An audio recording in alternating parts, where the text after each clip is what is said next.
by this force in moving the body over half the circumference of the circle. आधा चक्कर करने में किया गया कार्य कितना होगा?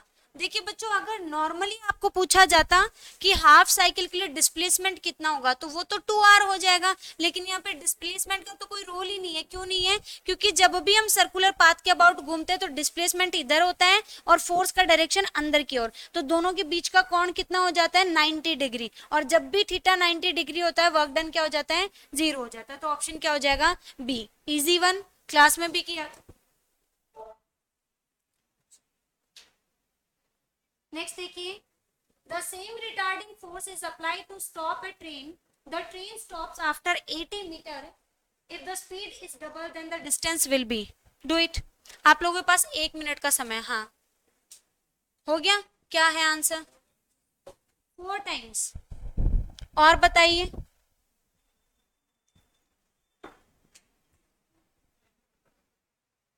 देखिए आप लोगों को, हाँ जी, 4 गुना। ठीक है। आप लोगों को डिस्प्लेसमेंट जब हम क्या कर रहे थे, स्टॉपिंग डिस्टेंस की बात कर रहे थे, तो स्टॉपिंग डिस्टेंस के लिए हमने फॉर्मूला बनाया था। क्या था फॉर्मूला? mv² upon f। यही था क्या फॉर्मूला? Twice of f। यही था क्या? इसी फॉर्मूला को अगर मैं लिखना चाहूं तो क्या लिख दूं? काइनेटिक एनर्जी ऑफ f लिख दूं क्या? हाफ ऑफ mv² क्या होता है? काइनेटिक एनर्जी होता है। कुछ नए बच्चे हैं तो वो भी साथ में कनेक्ट करें। जब भी किसी ऑब्जेक्ट को रिटार्डिंग फोर्स से रोका जा रहा है तो वो कोई पर्टिकुलर डिस्टेंस पे जाके रुकता है, और उसके लिए हम स्टॉपिंग डिस्टेंस का फॉर्मूला फिगर आउट करते हैं, which is mv² upon twice of f। Clear है? ये फोर्स वो है जो रिटार्ड कर रहा है, उसके मोशन को कम कर रहा है। ये इसकी इनिशियल वेलोसिटी, फाइनल वेलोसिटी क्या है हमारे पास में? 0 है। क्लियर है क्या? अब यहाँ पे देखिए क्या कह रहा है क्वेश्चन की language. Retarding force is applied to stop a train. The train stops after 80 meter. If the speed is double, then the distance will be. अब देखिए एक ही ट्रेन की बात हो रही है क्या? यहाँ पे देखिए प्रोपोर्शनलिटी की अगर बात करें, डिपेंडेंसी की अगर बात करें, तो क्या क्या संबंध है? एस प्रोपोर्शनल है एम के। कब है? जब v क्या है आपके पास में? कांस्टेंट है। फोर्स को तो हमने इनिशियली क्या कर दिया था? कांस्टेंट कर दिया था। बल को तो प्रारंभ में ही क्या कर दिया? नियत कर दिया। तो सिर्फ क्या बचता है? एस या तो समानुपाती है किसके? एम के। कब? जब आपका वेग क्या है? नियत है। या फिर एस प्रोपोर्शनल है v² के, और वो कब होगा? जब m आपका क्या हो जाएगा? कांस्टेंट हो जाएगा। क्लियर है क्या? अगर मैं काइनेटिक एनर्जी के टर्म्स में देखूं तो एक फॉर्मूला और बन के आता है हमारे पास में, which is root of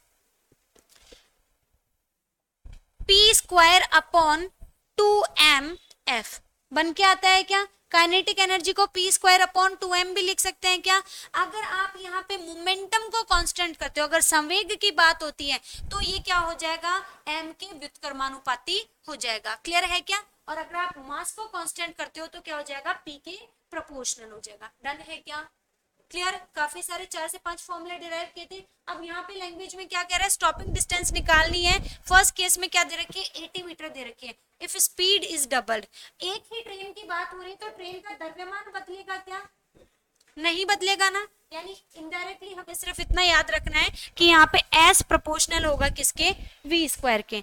s1 upon s2 is equal to v1² upon v2²। Clear है क्या? वैल्यूज देखिए यहाँ पुट करते हैं। s की जगह देखते हैं c आएगा d आएगा। s की जगह क्या रखना है? स्टार्टिंग में स्टॉपिंग डिस्टेंस कितनी है? 80 मीटर। हमें नहीं पता सेकंड जो स्टॉपिंग डिस्टेंस है वो कितनी है। फर्स्ट में वेलोसिटी हम मान लेते हैं v, यानी v²। सेकंड केस में क्या कर दिया? Speed is doubled. क्या कर दी गई है? दुगनी कर दी गई है। बेटा ये ध्यान रखना है आपको, दुगनी कर दी गई है तो दुगनी का क्या होगा? होल स्क्वायर होगा। तो यहाँ से क्या बन जाएगा? ये रिजल्ट आपके पास में 4v² बन जाएगा क्या? v² से v² आपका कट, यहाँ से s इंटू 1 और 80 इंटू 4, यानी प्रारंभ में जो आपका स्टॉपिंग डिस्टेंस था उसका कितना हो गया है? 4 गुना हो गया। आ गया क्या समझ में? तो कितनी हो जाएगी स्टॉपिंग डिस्टेंस? 4 टाइम्स हो जाएगी। बढ़े आगे की ओर। नेक्स्ट देखिए, you lift a heavy book from the floor of the room and keep it in the bookshelf having a height of 2 meter. In this process you take 5 seconds. The work done by you will depend upon. किस पे निर्भर करेगा?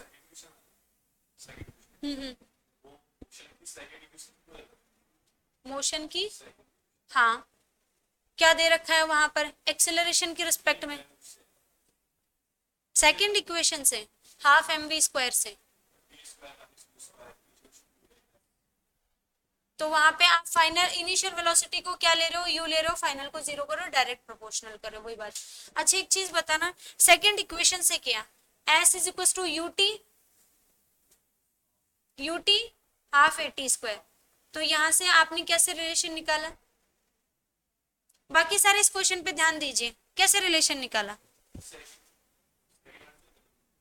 तो second तो यही है ना, third है 2as is equal to v² minus u², third से किया, ठीक है, आपने वो 0 कर दिया एक्सेलरेशन। लेकिन यहाँ पे एक्सेलरेशन वर्ड यूज नहीं किया गया ना, चलिए आपने एक्सेलरेशन के लिए फोर्स को कंसीडर कर लिया कि रिटार्ड कर रहा है तो एक्सेलरेशन यानी फोर्स, ठीक है, वो भी ओके है, रिलेशन तो वैसे डिपेंड कर रहा है, बट आप स्टॉपिंग डिस्टेंस के लिए फोर्स वाला कॉन्सेप्ट यूज कीजिए।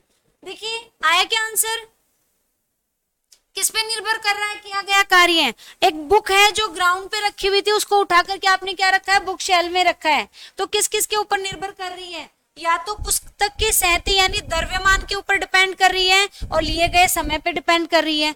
वर्क डन क्या होता है बेटा, एफएस होता है, यहाँ पे टाइम का तो कुछ काम ही नहीं है क्या टाइम का कुछ काम, हमें क्या चाहिए, फोर्स चाहिए और डिस्प्लेसमेंट चाहिए। जब आप किसी चीज को ऊपर की ओर उठा रहे हो तो आप किसके खिलाफ काम कर रहे हो, ग्रेविटी के अगेंस्ट जा रहे हो क्या, यानी आपका मसल फोर्स किसके बराबर होना चाहिए, ग्रेविटेशनल फोर्स के बराबर होना चाहिए। यानी यहाँ पे फोर्स तो कौन आ गया आपके पास में, mg आ गया। आप कहाँ उठा करके लाग रहे हो, ग्राउंड से h हाइट के किसी सेल्फ के अंदर रख रहे हो ना, यानी s का काम कौन कर रहा है आपके पास में, h कर रहा है क्या। तो आपको दो चीजों का ध्यान रखना है, mg का और h का। mg नहीं तो m के बारे में कह रहा है क्या, देखिए फर्स्ट चीज में दे रखा है मास और टाइम नहीं है, ठीक है।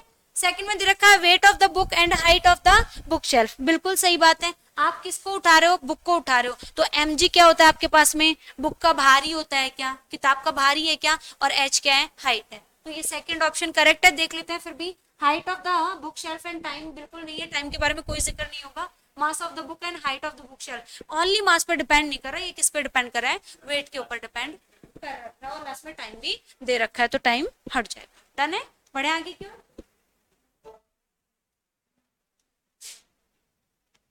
ये तो सबसे हो जाना चाहिए, फोर्स दे रखा है आपको, डिस्प्लेसमेंट दे रखा है, बनाइए फटाफट सब अपने अपने पेन चलाइए।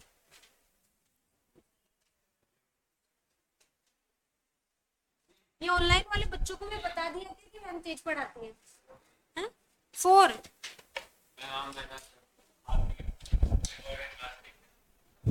2x नहीं करना पड़ता। चलिए कोशिश करेंगे और धीरे जाने की। अब तो घिस गए हैं।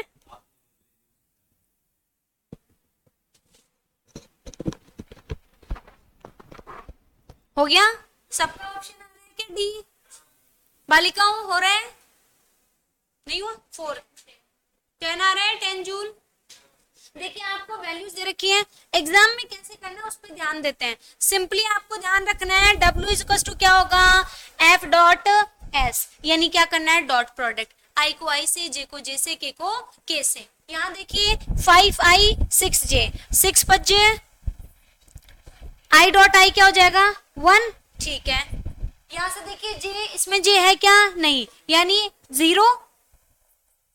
नेक्स्ट देखिए -4 और 5 कितना हो जाएगा, -20। तो ये दोनों सॉल्व के कितना दे देंगे आपको, 10 जूल। बड़े आगे की ओर। नेक्स्ट देखिए the energy which an electron acquire when accelerate through a potential difference of 1 volt is called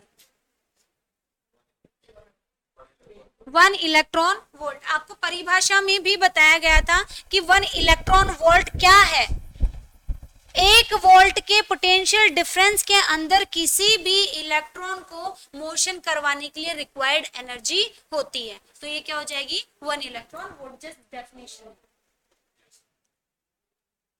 The kinetic energy acquired by a body of mass m is traveling some distance s starting from rest under the action of a constant force is directly proportional to। लिखवाया था आपको, या तो आपका क्या depend करता है यहाँ पे काइनेटिक एनर्जी, या तो मास पे डिपेंड ही नहीं करती, हाफ एम वी स्क्वायर वाले फॉर्मूला से। सेकंड फॉर्मूला के अकॉर्डिंग अगर हम जाते हैं तो हमारे पास आता है पी स्क्वायर अपॉन 2m, यानी काइनेटिक एनर्जी क्या होगी यहाँ पे, एंटी प्रोपोर्शनल होगी किसके, मास के। डन है क्या? यहाँ m⁻⁻1 कहीं नहीं दे रखा तो ऑप्शन क्या हो गया, m�0।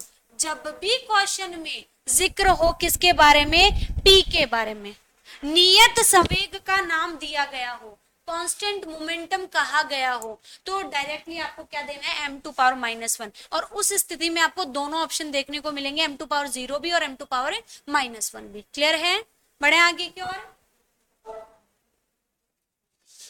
नेक्स्ट देखिए, द बॉल रिलीज, ये क्वेश्चन तो क्लास में भी दिया था एक दिन। सी, और बताइए, एक बच्चा है बस वो बोल रहा है सी। सी कैसे सॉल्व किया, कैसे सॉल्व किया, mgh से। ठीक है, आ जाइए, mgh आगे बोलिए। हाँ, फॉर्मूला ये हो गया, h की वैल्यू कहां से लाए, m की वैल्यू कहां से लाए, g की वैल्यू कहां से लाए। एक पिंड की बात हो रही है, मतलब मास क्या हो गया, कांस्टेंट हो गया। g ऑलरेडी क्या है, कांस्टेंट है, यानी ये फॉर्मूला किसके इर्द गिर्द घूम रहे हैं, h के इर्द गिर्द घूम रहा है। अब बताइए h का क्या फॉर्मूला लिया, नहीं हुआ?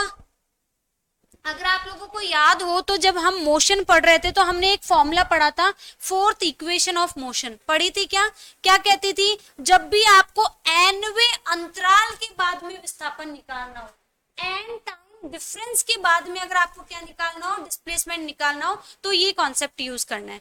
या तो आपको दिया होगा 1 सेकेंड 2 सेकेंड, या आपको दिया जाएगा आफ्टर 1 सेकेंड, या थर्ड वे सेकेंड। इसका मतलब क्या दे रखी है आपको, एक सीरीज दे रखी है, एक रेंज दे रखी है, परास दे रखी है, एग्जैक्ट टाइम नहीं दे रखा है। तो उसके लिए हम क्या ले रहे थे, SN का फॉर्मूला। और क्या था फॉर्मूला आपके पास में यहाँ पे, u + a/2 2n-1, यही था क्या? यहाँ पे इसको भूल जाते हैं, ऊपर से ड्रॉप किया जा रहा है तो इनिशियल वेलोसिटी क्या हो जाएगी, 0। ऊपर से कोई चीज अगर गिराई जा रही है तो प्रारंभिक वेग क्या होता है उसके लिए, 0 होता है। क्या डन है सबको? अगर मैं एक्सेलरेशन की बात करूं तो एक्सेलरेशन क्या हो गया, g हो गया। क्या आपको क्वेश्चन की लैंग्वेज क्या कह रही है, अगर वर्क डन निकालना आपको ड्यू टू ग्रेविटी, कब, इन फर्स्ट सेकंड और थर्ड सेकंड में, और आपको क्या बताना है यहाँ पे, जो डिस्टेंस उसने कवर की है उसका रेशियो यहाँ पर बताना है। क्लियर है? वर्क डन का रेशियो बताना है, चाहे मैं वर्क डन का निकालू चाहे मैं डिस्टेंस का निकालू, एक ही बात हो गई। क्या? क्योंकि वर्क डन किस पे डिपेंड कर रहा है, h पे डिपेंड कर रहा है। ऊपर से कोई चीज छोड़ी जा रही है तो फर्स्ट सेकंड में जितना डिस्प्लेस हुई उतना ही वर्क डन होगा, सेकंड सेकंड में जितना डिस्प्लेस हुई उतना वर्क होगा, और थर्ड सेकंड में जितना डिस्प्लेस होगी उतना ही वर्क होगा। क्लियर है? क्या आ रहा है कि पॉइंट समझ में? W किसके इक्वल था, mgh के। m और g तो भूल जाओ, कांस्टेंट है। क्या बच गया, कौन, h। और h कैसे निकालोगे, डिस्प्लेसमेंट वाले फॉर्मूला से। लेकिन यहाँ पे टाइम एग्जैक्ट ना होके क्या है, टाइम इंटरवल है, समय अंतराल है, nवे सेकंड की बात कर रहे हैं। तो फॉर्मूला क्या था हमारे पास में, फोर्थ इक्वेशन ऑफ मोशन। तो हमारे पास में जो W की डिपेंडेंसी बच गई वो किस पे बच गई, g/2 2n-1। ये कहूं बच्चे रेशियो निकालना तो g/2 तो सब में आएगा। क्या हटा दूं, क्या g/2 को हटा दूं, सिर्फ क्या रह गया, 2n-1। तो यहां से देखिए जैसे ही रेशियो बनाऊंगी, फर्स्ट सेकंड के लिए बनाऊंगी 2 1 जा 2 -1, कितना हो गया, 1। सेकंड के लिए निकालूंगी तो कितना हो जाएगा, 2 2 जा 4 -1 3। और अगर थर्ड सेकंड के लिए निकालूंगी तो कितना हो जाएगा, 3 2 जा 6 -1 5। तो क्या आ गया रेशियो, 1:3:5। आया क्या समझ में? यही सेम क्वेश्चन डिस्प्लेसमेंट के लिए भी पूछा जाता है। ठीक है, जब भी किसी ऑब्जेक्ट को h हाइट से ड्रॉप किया जाता है तो उसके द्वारा फर्स्ट सेकंड, सेकंड सेकंड और थर्ड सेकंड में कवर डिस्प्लेसमेंट का रेशियो क्या होगा, सेम क्वेश्चन है। डन है? नेक्स्ट देखिए, a particle moves under the effect of a force of F cx from x = 0 to x = 1. The work done in the process is B। और बताइए, उसका तो मुझे पता है वो क्यों बोलता है B, उसका तो सही भी है, लॉजिक भी सही है, कॉन्सेप्ट भी सही है। किसी और ने किया है क्या B?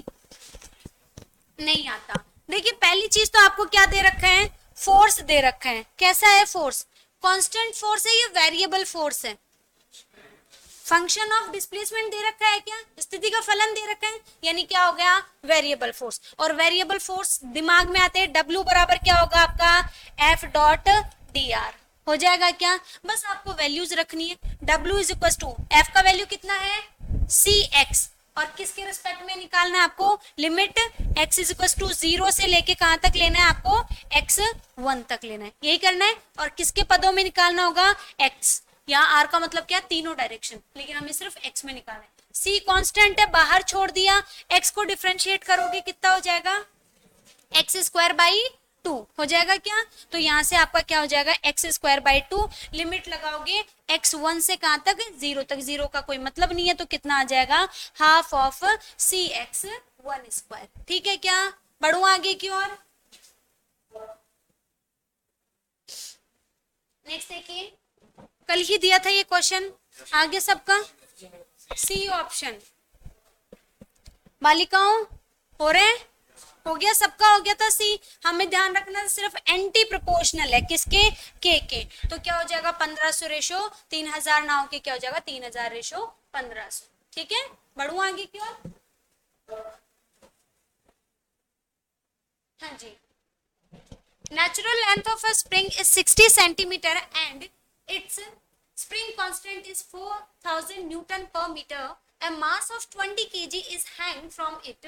The extension produced in the spring is, पहले तो इसको दिमाग में ड्रॉ करते हैं, हो गया, क्या है आंसर 4.9, ठीक है। पहले तो इसको दिमाग में ड्रॉ करते हैं, इस तरीके से एक स्प्रिंग हैंग की हुई है, ठीक है, और यहाँ पर आपने किसी m मास के ऑब्जेक्ट को रख दिया है, ठीक है। नॉर्मल स्प्रिंग थी, जैसे m मास को हैंग किया, स्प्रिंग क्या होगी, एक्सपेंड होगी क्या, नीचे की तरफ खींचेगी क्या, और अगर स्प्रिंग एक्सपेंड होगी तो सिचुएशन क्या बन गई, ये बन गई क्या, ये हो गया क्या। यहाँ पे देखिए आपको क्या निकालना है, ये एक्सपेंशन निकालना है, ठीक है। अगर मैं बात करूं इसके लिए कांस्टेंट कितना दे रखा है, के दे रखा है, जिसका वैल्यू कितना है 4000 है, 4000 है, ठीक है। अब इसके लिए एफबीडी बनानी है और कुछ नहीं करना। फ्री बॉडी डायग्राम बनाया था क्या, पीछे वाले तो गर्दन भी नहीं हिला रहे, फ्री बॉडी डायग्राम बनाया था, मुक्त पिंड आरेख बनाए थे, क्या बनाया था, किसी भी बॉडी पर वर्क करने वाले टोटल फोर्सेस ड्रॉ किए थे, इसके ऊपर कितने बल लग रहे हैं भूपेश, कितने फोर्स लग रहे हैं इसके ऊपर, नहीं ध्यान है, नीचे की ओर mg वेट फोर्स, और ऊपर की ओर स्प्रिंग फोर्स, टेंशन नहीं, क्या लग रहा है स्प्रिंग फोर्स।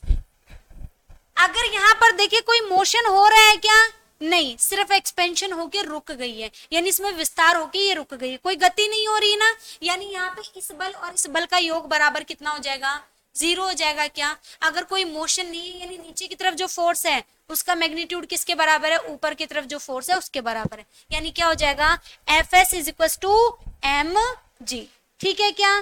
क्या होता है स्प्रिंग फोर्स का फॉर्मूला, स्प्रिंग फोर्स क्या है आपके पास में, kx is equal to mg, x is equal to क्या हो जाएगा mg अपॉन k, बस रखिए वैल्यू सॉल्व कीजिए। हेलो,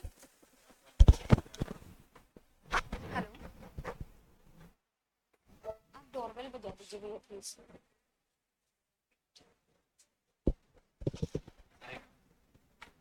क्या हुआ, आंसर नहीं आया उसमें,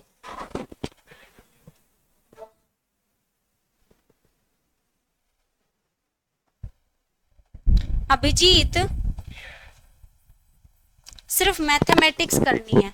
क्या क्या दे रखा है आपको, मास दे रखा है 20, साथ में g 10 अपॉन k का वैल्यू कितना दे रखा है आपको,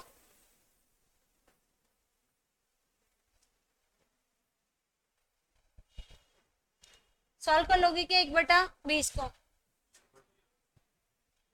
अरे भैया यहाँ 10 ले रखा है, वो 9.8 लेने के लिए कह रहे हैं, ठीक है। कितना आ जाएगा 100 ले लेते हैं, 20 से डिवाइड कर दोगे कितना आ जाएगा 5 अपॉन 100 तक कितना आ जाएगा 0.05, आ गया क्या,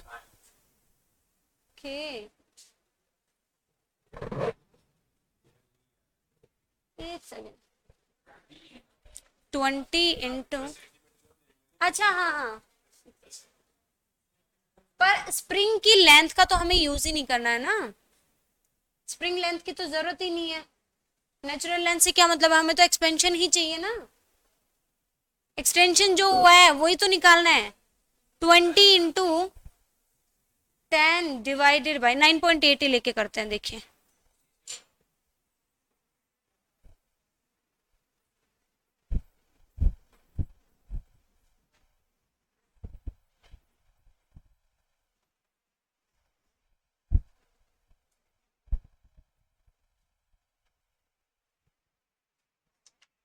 9.8 से करेंगे डिवाइड 100, कितना आ गया 0.49 होगा, इसका आंसर 4.9 नहीं होगा, ठीक है, उससे भी सही आ रहा है, देखिए डन है क्या। एक मिनट रुकिए, कितना है आपका ऊपर 20 और आप 10 ले रहे हो, डिवाइड में कितना आया 1/20 आ गया, ठीक है 100 कर देते हैं 0.05 और यहाँ कितना आ रहा है 0.49, बट वो 0.5 आना चाहिए ना,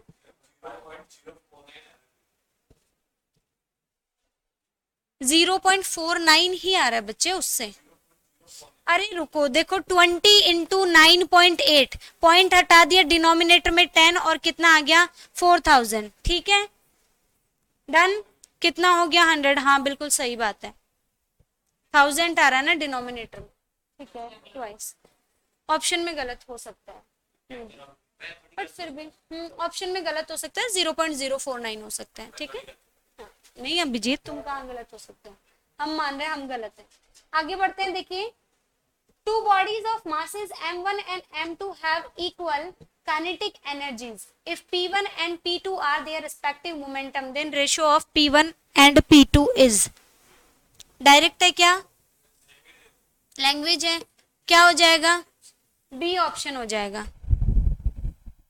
आपको क्या दे रखा है यहाँ पर, मासेस दे रखे हैं, इक्वल काइनेटिक एनर्जीज हैं, तो आपके पास में क्या था, P is equal to √2m था, क्या था √2m और इसको क्या कर दिया है कांस्टेंट कर दिया, क्या कर दिया है नियत कर दिया है। आपको ये कहा जा रहा है मोमेंटम का रेशियो आपको फिगर आउट करना है, काइनेटिक एनर्जीज को क्या कर रखा है कांस्टेंट कर रखा है, तो काइनेटिक एनर्जी और मोमेंटम में रिलेशन क्या था, P is equal to √2m, direct formula है, इसको क्या कर दिया कांस्टेंट कर दिया, यानी P किसके ऊपर डिपेंड कर रहा है √m के ऊपर डिपेंड कर रहा है, तो √m के अकॉर्डिंग तो क्या जाएगा ऑप्शन सी जाएगा, ठीक है डन। मोमेंटम की बात की गई है, यहाँ पर किसकी बात नहीं की जा रही है, स्टॉपिंग डिस्टेंस की बात नहीं की जा रही है, ठीक है।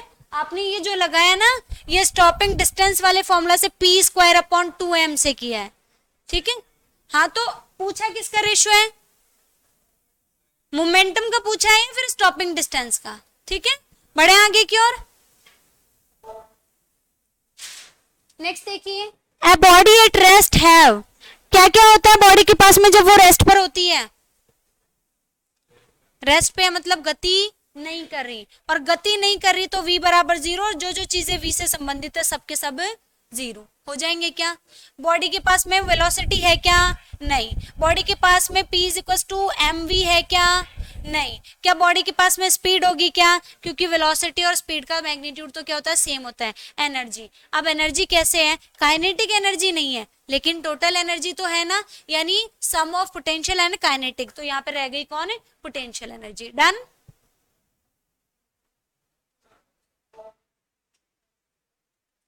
नेक्स्ट देखिए, if the kinetic energy of a body increase by 300%, its momentum will increase by, हो गया क्या, ये नहीं हुआ अपना, नहीं हुआ, ये भी कुछ नया लिख ही नहीं रहे, पुराना ही तो चल रहा है पिछले साल वाला ही। देखिए यहाँ पर आपको काइनेटिक एनर्जी की डिपेंडेंसी देखनी है अकॉर्डिंग टू मोमेंटम, ठीक है। हमारे पास में काइनेटिक एनर्जी और मोमेंटम का फॉर्मूला क्या होता है, p²/2m, यही होता है क्या फॉर्मूला आपके पास में। तो यहां से मैं सीधा सीधा मास के बारे में तो कोई बात नहीं हो रही, यानी काइनेटिक एनर्जी स्क्वायर हो गया मोमेंटम के, डन।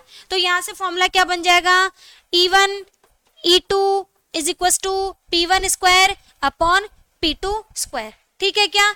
अब आते हैं कहानी पर, P1 और P2 का हमें फिगर आउट करना है, E1 और E2 का हमें दे रखा है, क्या कह रखा है, गतिज ऊर्जा 300% बढ़ जाती है। मैं मान लेती हूँ क्या है, ये तरीका बता रही हूँ कि मैथ्स में आप परसेंटेज जैसे सॉल्व करते हो, बाकी डायरेक्ट अप्रोच क्या होगी वो भी बताऊंगी। मान लेते हैं प्रारंभिक जो गतिज ऊर्जा वो हमारे पास में कितनी है, 100 है।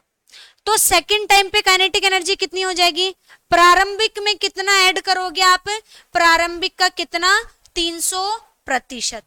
ये कहती है कि मैथमेटिक्स, यानी सेकंड टाइम काइनेटिक एनर्जी कितनी है, इनिशियल काइनेटिक एनर्जी का 300%। तो आप क्या निकालोगे, पहले तो इनिशियल वाली और उसमें इंक्रीज कितना हुआ है, 300%। तो टोटल आप सॉल्व करोगे तो कितना आ जाएगा, यहां से सॉल्व किया कितना आ गया आपके पास में 300 और ये 100, कितनी हो गई टोटल, आ गई क्या।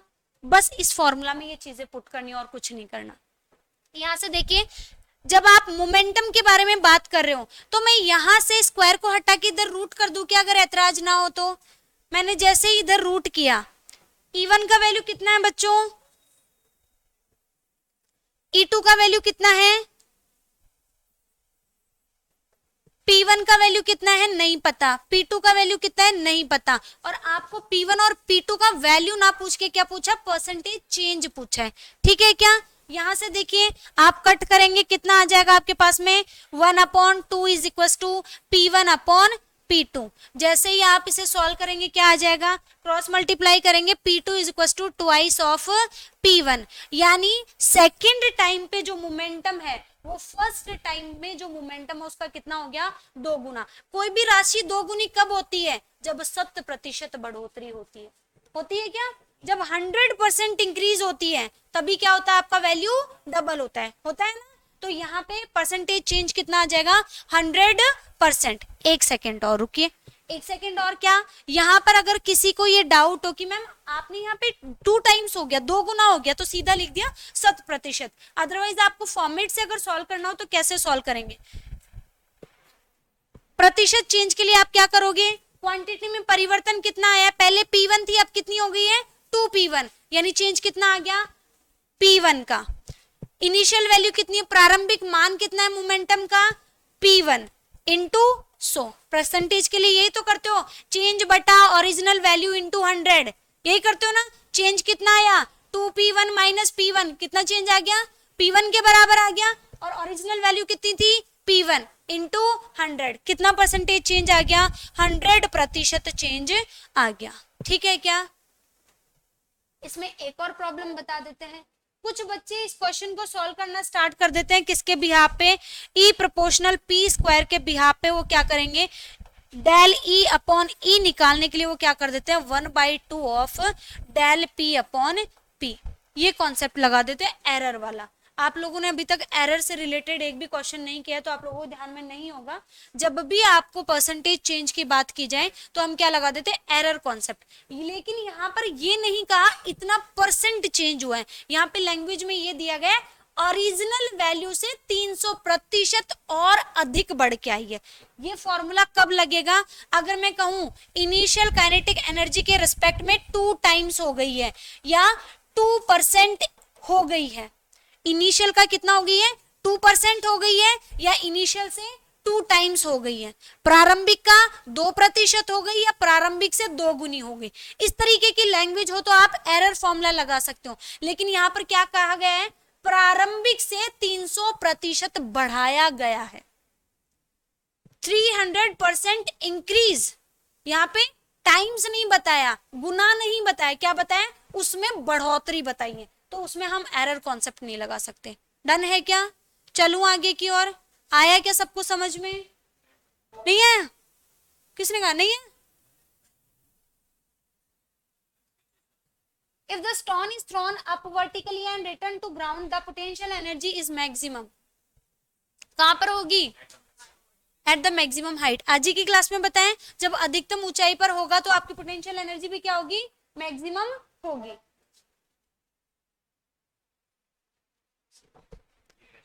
बहुत प्यारा क्वेश्चन है, और इसी क्वेश्चन को अगर सॉल्व कर लेंगे तो आपको कहां पर एनर्जी कंजर्वेशन यूज करना है वो पता चल जाएगा।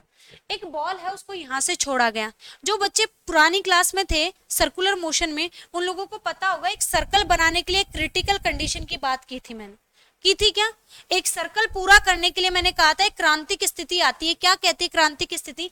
यहाँ पर वस्तु का वेग जो है वो कितना होता है? √5g r होता है। बताया था ना, पेंडुलम को गोल घुमाओगे, अगर आप घुमाओगे तो थोड़ा सा जंप करके वापस आ जाएगा, लेकिन अगर आप मिनिमम वेलोसिटी कितनी दे रहे हो? √5g r दे रहे हो, तो वो पूरा चक्कर पूरा करके आता है। ठीक है, ये क्रिटिकल कंडीशन बताई थी। तो इस पॉइंट पे, ए पॉइंट पे वेलोसिटी कितनी होगी? √5g r। बी पॉइंट पे कितनी थी अभिजीत?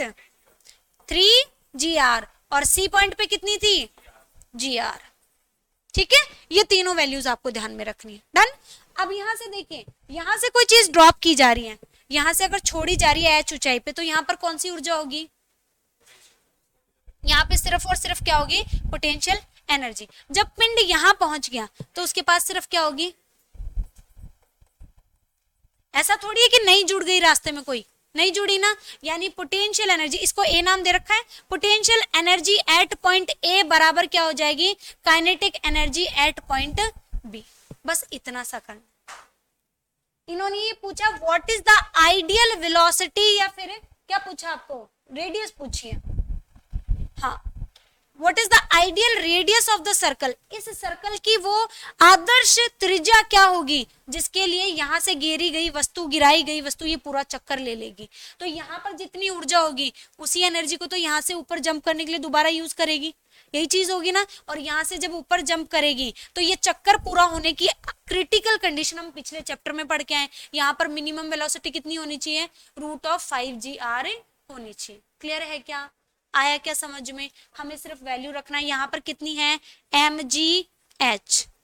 काइनेटिक एनर्जी क्या होती है? ½ लेकिन v का वैल्यू कितना है बच्चों? √5g r। तो v स्क्वायर क्या हो जाएगा? 5g r हो जाएगा क्या? सीधा रख देती हूँ 5g r। यहाँ से देखिए जो कट हो रहा है उसको कट कर दीजिए। रह गया क्या आपके पास में? h = 5/2r। तो यहाँ से r = क्या हो जाएगा? 2 of h/5 हो जाएगा क्या?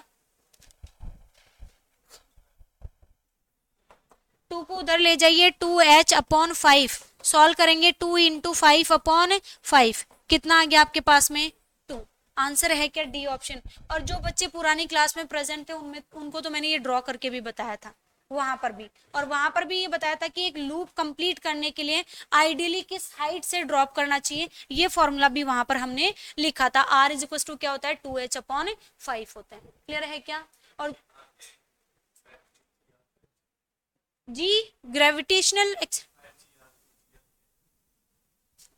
क्रिटिकल कंडीशन, ये सर्कल पूरा करे कोई भी इलास्टिक बॉडी, उसके लिए मिनिमम यहाँ पर इतनी वेलोसिटी देनी पड़ेगी।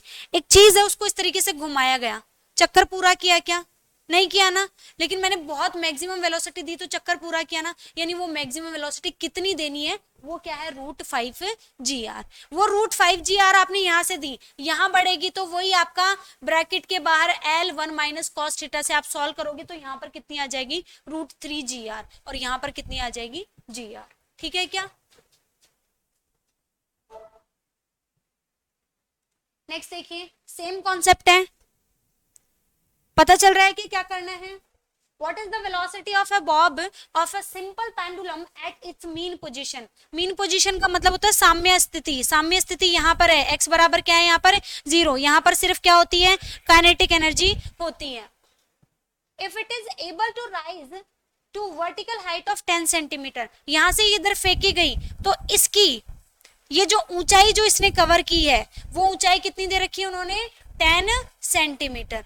बच्चे कोई चीज यहां से यहां पहुंची है तो हाइट तो हम डिस्प्लेसमेंट के रिस्पेक्ट में ही फिगर आउट करते हैं, ये डिस्टेंस थोड़ी फिगर आउट करते हैं। तो हाइट कितनी आ गई? 10 सेंटीमीटर। डन है क्या? जब ये मैक्सिमम हाइट पे पहुंच गया, एक्सट्रीम पे पहुंच गया, तो इसके पास क्या होगी? सिर्फ यहाँ पर क्या होगी? सिर्फ पोटेंशियल एनर्जी। बस इन दोनों को क्या करना है? आपको बराबर करना है। यानी पोटेंशियल एनर्जी बराबर है काइनेटिक एनर्जी। क्या दे रखी है पोटेंशियल एनर्जी आपको यहाँ पर?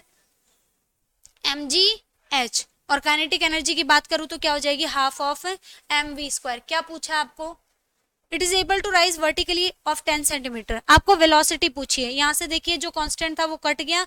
v = क्या हो जाएगा आपके पास में? 2gh और उसका रूट। बस इतना सही करना है क्या? ये दोबारा आएंगे जब हम एसएचएम पढ़ेंगे तो दोबारा यही सब चीजें सॉल्व करने को मिलेंगी। तो यहाँ से आपको क्या मिल गया, 2 का वैल्यू रख दीजिए, 2 इंटू 10 इंटू लास्ट क्या दे रखा है 10 सेंटीमीटर, तो 10 इंटू 10 टू पावर माइनस 2 और उसका रूट, ठीक है क्या, 10 टू पावर माइनस 2 और उससे दोनों 10 कैंसिल, रह गया क्या √2, 1.414 समथिंग कुछ वैल्यू होती है, तो नियर बाई आपको मिल जाएगी कितनी 1.4 मीटर पर सेकेंड। ठीक है, बढ़े आगे की ओर। नेक्स्ट देखिए, एन ऑब्जेक्ट ऑफ मास, ये केसेस भी सेम हमने पिछली क्लास में भी सॉल्व किया है, दोबारा यहाँ पे एनर्जी कंजर्वेशन को और मोमेंटम कंजर्वेशन को रिप्रेजेंट कर रहे हैं। यहाँ पे ये दे रखा है कि एक पिंड दे रखा है जिसका द्रव्यमान कितना है 3m है, स्प्लिट्स इनटू 3 इक्वल पार्टिकल्स, 3 बराबर हिस्सों में वो टूट गया है, बराबर यानी m m m, 3 हिस्सों में टूट गया। जब प्रारंभ में था तो यहाँ पर रखा हुआ था, यानी इसके अंदर मोमेंटम p बराबर कैपिटल mv बराबर कितना हो जाएगा 0। कोई भी चीज रखी हुई है तो मोमेंटम क्या होगा 0, क्योंकि वेलोसिटी नहीं है। ठीक है क्या, अब यहां से क्या किया गया, ये विखंडित हो गया, ये इनिशियली था, अब क्या हो गया, ये विखंडित हो गया यहाँ से 3 हिस्सों में, m m m, 3 भागों में टूट गया है। तो यहाँ पे मोमेंटम क्या हो जाएगा 1 2 और 3, तीनों टुकड़ों के मोमेंटम का टोटल होगा क्या, यानी p1 plus p2 plus p3। ठीक है क्या, मोमेंटम कंजर्वेशन क्या कहता है, momentum before the reaction is equal to momentum after the reaction, अभिक्रिया से पूर्व का कुल संवेग बराबर अभिक्रिया के बाद का कुल संवेग। तो यहां से क्या हो जाएगा p1 plus p2 plus p3 is equal to क्या हो गया आपके पास में, हो गया क्या, p1 का वैल्यू अब यहाँ पे दे रखा है आपको, 2 fragments have velocity vj and vi, the velocity of the third fragment, तीसरे हिस्से का क्या निकालना है, मान लेते हैं यहाँ पे एक टुकड़ा जा रहा है इस दिशा में vi वेलोसिटी से, दूसरा टुकड़ा जा रहा है ऊपर की ओर vj वेलोसिटी से, आपको इसके बारे में बात करनी है। आ रहा है क्या समझ, एक सेकंड, यहाँ पे फर्स्ट केस में हमें बात करनी है p1, तो p1 की वैल्यू क्या हो जाएगी आपके पास में m, हमें नहीं पता, हमने इसको फर्स्ट पार्टिकल मान लिया, इसकी वेलोसिटी का नहीं पता क्या, तो मैं इसको v छोड़ दूं क्या, दिशा का भी नहीं पता, डायरेक्शन का भी नहीं पता, प्लस v2 की बात करेंगे तो वेलोसिटी कितनी है आपके पास में vi कैप है क्या, तो आपने रख दिया m vi cap, plus third particle के लिए बात करें m vj cap is equal to 0, m तीनों में कॉमन है क्या, हटा दूं क्या m को, और बात भी हमें किसकी करनी है, सिर्फ वेलोसिटी की करनी है, तो v इज इक्वल टू क्या हो जाएगा minus of v i cap minus v j cap, ये दे रखा है क्या, v आप दोनों में कॉमन ले लोगे, आप चाहो तो माइनस भी कॉमन ले लो, अंदर क्या रह गया i कैप और साथ में आपका आ जाएगा प्लस j कैप। ठीक है, अब आपको पूछा गया तीसरे टुकड़े का वेग होगा, अगर आपको सिर्फ क्या पूछा जा रहा है, सिर्फ उसका वेक्टर फॉर्मेट पूछा जा रहा है, तब तो आप ऐसे छोड़ दो, अगर मैग्नीट्यूड में पूछा जा रहा है तो आप इसका मैग्नीट्यूड सॉल्व करोगे, जैसे वेक्टर का मैग्नीट्यूड हम सॉल्व करते हैं, तो आंसर क्या आ जाएगा आपका सी आंसर हो जाएगा। क्लियर है,